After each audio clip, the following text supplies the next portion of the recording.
Contemporary design issues, G450. Welcome to week 2. How you guys doing? So, I want to take a big, fat, deep breath now that week 1 is over because that was freaking grueling, man. Let me show you what I mean.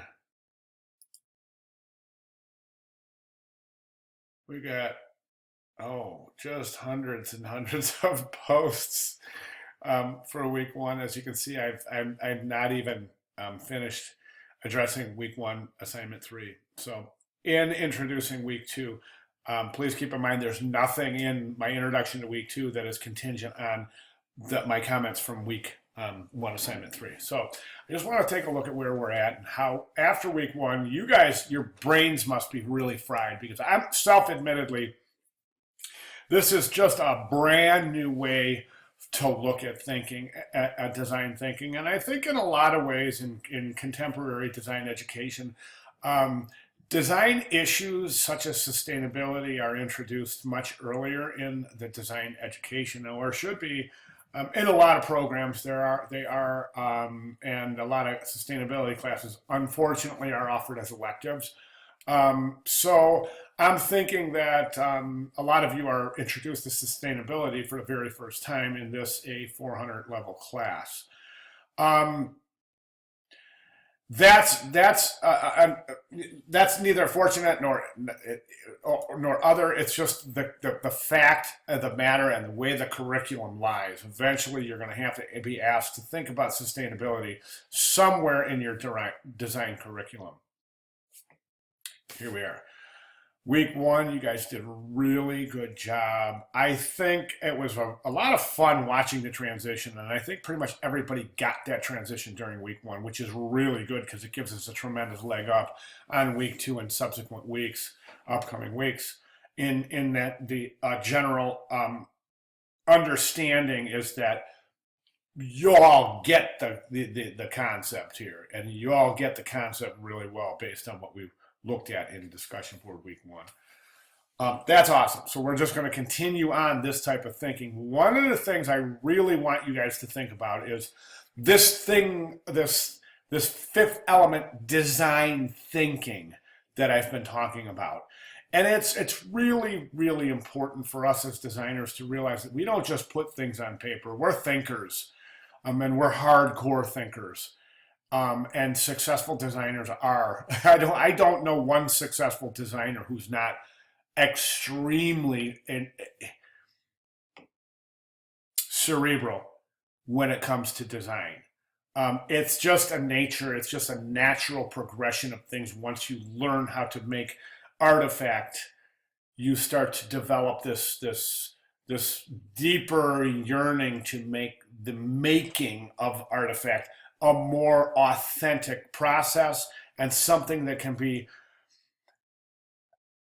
developed and designed for the good of a society. I don't mean to sound like I'm overstating the power of design, but I'm not. And that's been proven over and over and over again. Good design equals good reaction. Good design breeds good design.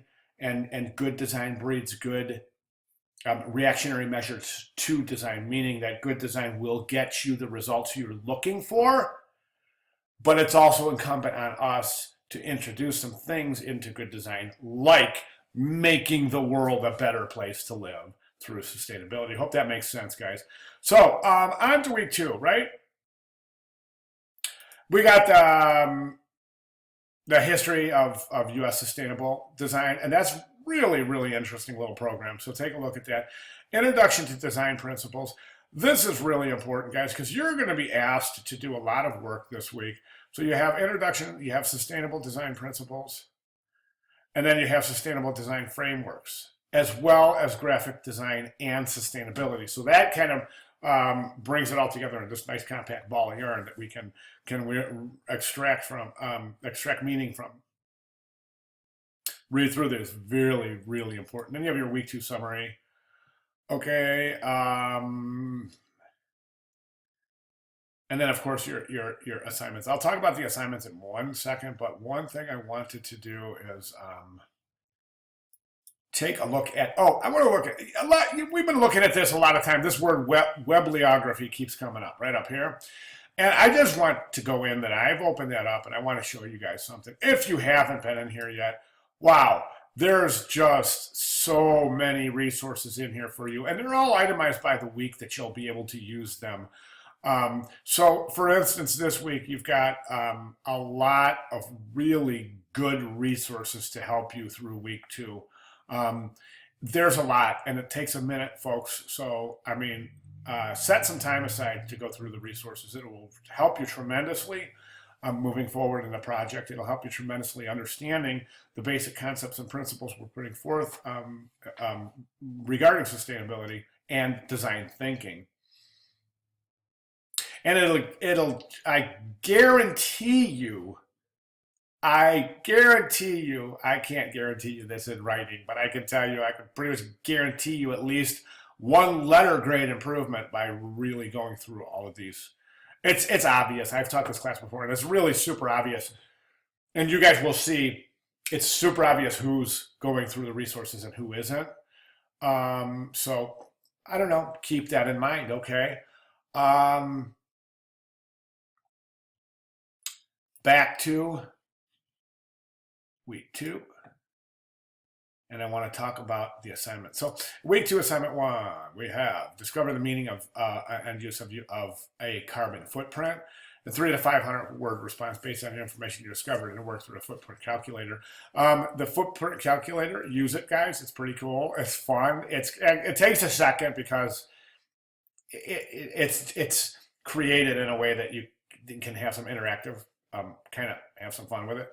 So definitely do that. And then, making the business case in your chapter text. Make sure you read that. I'm looking for citations here, guys. Anytime you see this, 300 to 500 word response, this means research, and research means citations, okay? In any college level class, especially a 450 class, you should be expected to do research and to show evidence of that research, okay?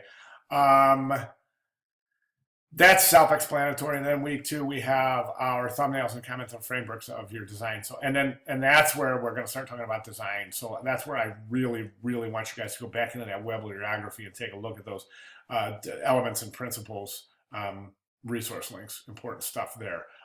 Your rubrics are intact, so take a look at those.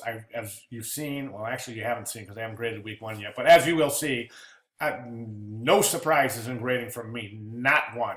It's all right here, folks. Either you did it or you didn't. If you didn't, to what extent you didn't do it, I'll let you know right here in my grading notes, right within your grading. I'll put notes right in the rubric, okay? So if you ever have any question, comment, concern, or other regarding one of your grades, I'll be more than glad to explain it to you. The only thing I ask is if you want to talk about grades, please let's do so in a private forum.